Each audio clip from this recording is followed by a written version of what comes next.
Now, let me show you how we use the Russian Dragon in another very important application, and that is to measure timing accuracy of machines.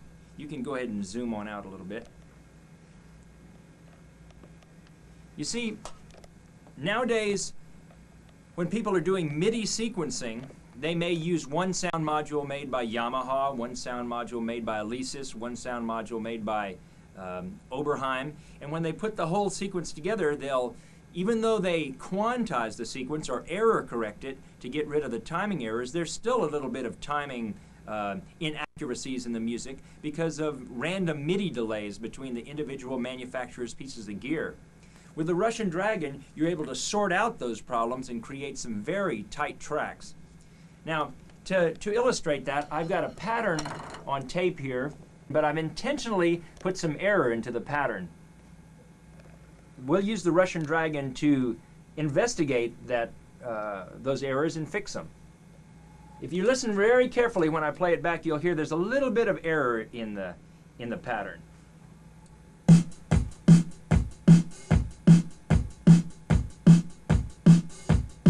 Like something feels a little bit wrong, and it's kind of hard to pinpoint exactly what the problem is, but you can hear a little flamming going on between a couple of the instruments. I'll let you hear it again. All right, here's how we'll use the Russian Dragon to help us sort it out. There's a metronome on an individual track here. Let me just play the metronome. You see there's a metronome on one track here. We'll route that into channel 1 of the Russian Dragon.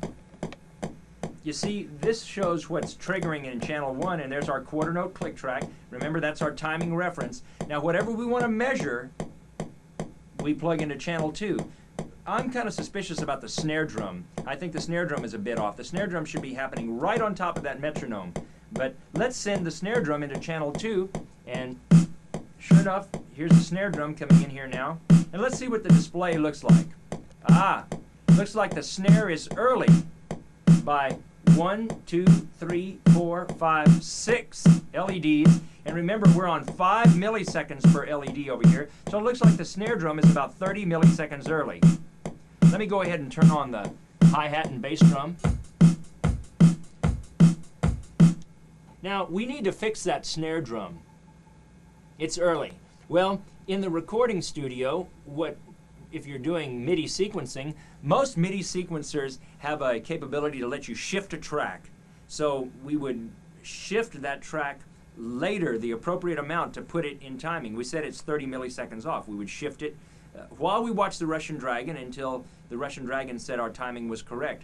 What I'm going to do here is, since the snare is early, I'm going to run it through a delay device to move it back to the right spot.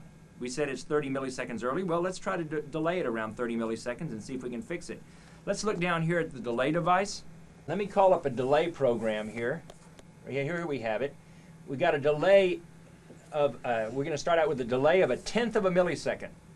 And then we'll have to increment it. We said we need about 30. Well, let's try it, see what happens. I'll run the snare through this delay. Now let me start incrementing the delay. I'm going to make the delay. See, I'm up to 0.8 of a millisecond. I need to go farther.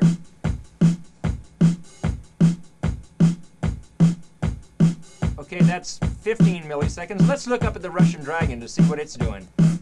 If you remember, a while ago, we had a yellow LED on.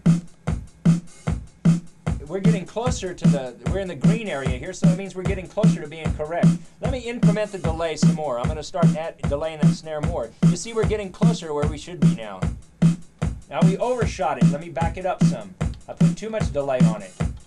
You keep playing with the delay until you get that reading right there. That's a special reading that we call snake eyes on the Russian Dragon. That means that both sounds are exactly together within 1/10 of a millisecond. And we thought we were 30 milliseconds off, and look down here at the delay. Sure enough, it took us 30.9 to put it exactly where we need it to be. I'm going to change this to 30.8 and then back to 30.9 and then up to 40 milliseconds, and I mean up to 31 milliseconds. And you'll see that the Russian Dragon only gives us snake eyes when we're on 30.9. So let's go back to the Russian Dragon and I'll play the sequence again. That's 30.9. Now here's 30.8. You see, that doesn't cut it. We're not, it's not perfect yet. There's 30.9, it's perfect. There's 31 milliseconds.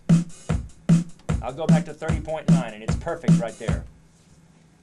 I myself have worked as a recording engineer for a long time, and I remember in situations before I had a Russian Dragon of fiddling around with the delay and trying to dial in exactly the right amount of to line things up, and I think I'd have it perfect, and then an hour later I'd listen to it and I said, no, I think we need to move it a little bit earlier, a little bit later.